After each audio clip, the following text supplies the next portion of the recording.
రేవంత్ సర్కార్ పై మాజీ మంత్రి హరీష్ రావు నిప్పులు చెరిగారు. రుణమాఫీ విషయంలో రేవంత్ ఎంత తక్కువ మాట్లాడితే అంత మంచిదని సూచించారు. రుణమాఫీ చేస్తానని ప్రజలను మోసం చేసిన గజదొంగ రేవంత్ రెడ్డి అని తీవ్ర స్థాయిలో మండిపడ్డారు. 15 ఆగస్టులోపు 100% రుణమాఫీ చేస్తామని చెప్పారని, కానీ ఇప్పటికీ కాలేదన్నారు. రుణమాఫీ జరగక ఏకంగా కాంగ్రెస్ ఎమ్మెల్యేనే బ్యాంకు అధికారులపై పేపర్లు విసిరేశారని గుర్తు చేశారు. సంపూర్ణ రుణమాఫీ జరగలేదని స్వయంగా రెవెన్యూ, వ్యవసాయ శాఖల మంత్రులే ఒప్పుకున్నారని హరీష్ రావు గుర్తు చేశారు. రుణమాఫీ ఛాలెంజ్ విషయంలో ఎవరు గెలిచారన్నది గల్లీలోని లీడర్స్ ని అడిగినా చెబుతారని హరీష్ రావు తెలిపారు.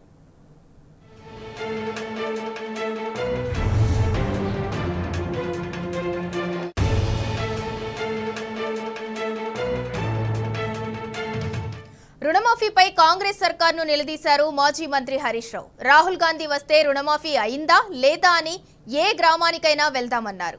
రుణమాఫీ జరిగిందా లేదా అని సిద్దిపేటలోని ఏ గ్రామానికైనా వెళ్లి రైతులను అడిగేందుకు సిద్ధమని చెప్పారు. రాహుల్ గాంధీని రేవంత్ సొంత గ్రామానికి తీసుకెళ్తే సీఎం నిజస్వరూపం బయటపడుతుందన్నారు. రేవంత్ రాహుల్ గాంధీని కూడా మోసం చేశాడని చెప్పారు.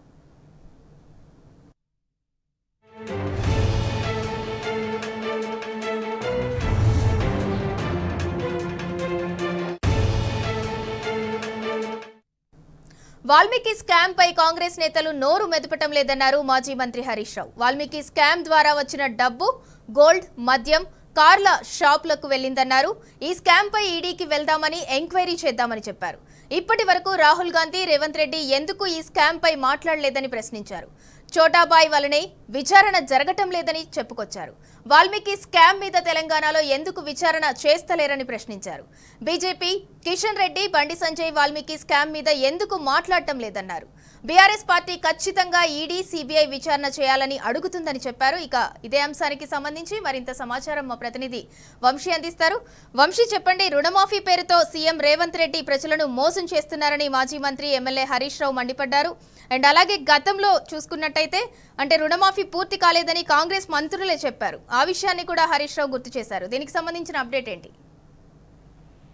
ఈరోజు తెలంగాణ భవన్లో మాజీ మంత్రి ఎమ్మెల్యే హరీష్ రావు అటు మీడియాతో చిట్ చాట్ చేయడం జరిగింది. ఈ సందర్భంగా పలు అంశాలను వాళ్ళు ఏదైతే ప్రస్తావించినటువంటి పరిస్థితి కూడా మనం చూస్తా ఉన్నాం. ప్రధానంగా పలు అంశాలు చూస్తే మాత్రం ఒకటి రుణమాఫీకి సంబంధించినటువంటి అంశం కావచ్చు, దాంతో పాటుగా వాల్మీకి స్కామ్ కు సంబంధించినటువంటి అంశం కావచ్చు, దాంతో పాటుగా హైడ్రాకి సంబంధించినటువంటి అంశం కావచ్చు, ఇలా పలు అంశాలను కూడా వారు ఏదైతే ప్రస్తావించడం జరిగింది.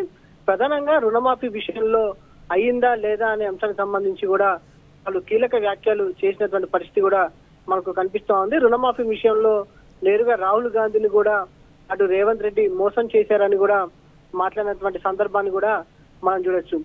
ఏదైతే ప్రధానంగా రుణమాఫీ విషయానికి సంబంధించి చూస్తే మాత్రం ఏదైతే గతంలో సవాలు ఏదైతే విసిరారో దానికి సంబంధించి పూర్తి స్థాయిలో రేవంత్ సర్కార్ విఫలమైందని కూడా 15 ఆగస్టు లోపల 100% రుణమాఫీ చేస్తామని చెప్పినటువంటి రేవంత్ సర్కార్ ఈ విషయంలో పూర్తి స్థాయిలో విఫలమైందనేది కూడా వారు ఈ చిట్ చాట్ ద్వారా పేర్కొనడం కూడా జరిగింది. దాంతో పాటుగా ఏదైతే రాహుల్ గాంధీని వరంగల్ కి సంబంధించి రమ్మన్నా కూడా ఈ కార్యక్రమానికి సంబంధించి కూడా రాలేదని కూడా వారు గుర్తు చేసినటువంటి పరిస్థితి కూడా మనం చూస్తా ఉన్నాము. దీంతో పాటుగా రుణమాఫీకి సంబంధించి కూడా వ్యవసాయ శాఖ ఏదైతే కాంగ్రెస్ కి సంబంధించినటువంటి మంత్రులే 100% రుణమాఫీ కాలేదని కూడా నేరుగా చెప్పినటువంటి పరిస్థితి కూడా ఉందనేది కూడా వారి చిట్ చాట్ లో పేర్కొన్నటువంటి సందర్భాన్ని కూడా చూస్తా ఉన్నాము. రుణమాఫీ ఛాలెంజ్ విషయంలో ఎవరు గెలిచారనేది గల్లీలో ఉన్న లీడర్స్ అడిగినా చెప్తారని కూడా వారి సందర్భంగా చెప్పినటువంటి పరిస్థితి కూడా మనం చూస్తున్నాము. రాహుల్ గాంధీ వస్తే రుణమాఫీ అయ్యిందా లేదా అనేది రాష్ట్రంలోని ఏ గ్రామంకైనా వెళ్దాం, లేకపోతే తన నియోజకవర్గానికైనా వెళ్దాం, లేకపోతే సీఎం రేవంత్ రెడ్డి సొంత గ్రామమైనటువంటి కొండారెడ్డిపల్లికి వెళ్తే రేవంత్ రెడ్డి నిజ స్వరూపం బయటపడుతుందని కూడా చెప్పినటువంటి పరిస్థితి మనం చూస్తా ఉన్నాము. దాంతో పాటుగా వాల్మీకి స్కామ్ ద్వారా అటు రాష్ట్రానికి సంబంధించి కూడా కొన్ని కంపెనీలకు డబ్బులు వచ్చినా కూడా ప్రధానంగా ఆ డబ్బు గోల్డ్ షాపులు కావచ్చు, మద్యం షాపులకు కావచ్చు, కాళ్ళ షాపులకు వచ్చినటువంటి పరిస్థితి ఉందని కూడా, కానీ దీనిపైన రాహుల్ గాంధీ కావచ్చు, రేవంత్ రెడ్డి కూడా ఎందుకు మాట్లాడటం లేదని కూడా చెప్తా ఉన్నారు. దాంతో పాటుగా బీజేపీకి సంబంధించినటువంటి నాయకులు కూడా ప్రధానంగా కేంద్ర మంత్రులు అయినటువంటి కిషన్ రెడ్డి కావచ్చు, దాంతో పాటుగా బండి సంజయ్ కూడా ఎందుకు ఈ స్కామ్ గురించి మాట్లాడటం లేదనేది కూడా వారు చెప్తున్నటువంటి పరిస్థితి కూడా మనకు కనిపిస్తా ఉంది. దాంతో పాటుగా హైడ్రా విషయానికి వస్తే మాత్రం ప్రధానంగా 10 ఏళ్ల పాటు బీఆర్ఎస్ పార్టీ నిర్మించినటువంటి హైదరాబాద్ బ్రాండ్ ని మొత్తాన్ని కూడా ఈ కాంగ్రెస్ ప్రభుత్వం కూల్చేసిందని కూడా చెప్పినటువంటి సందర్భాన్ని కూడా మనం చూడొచ్చు.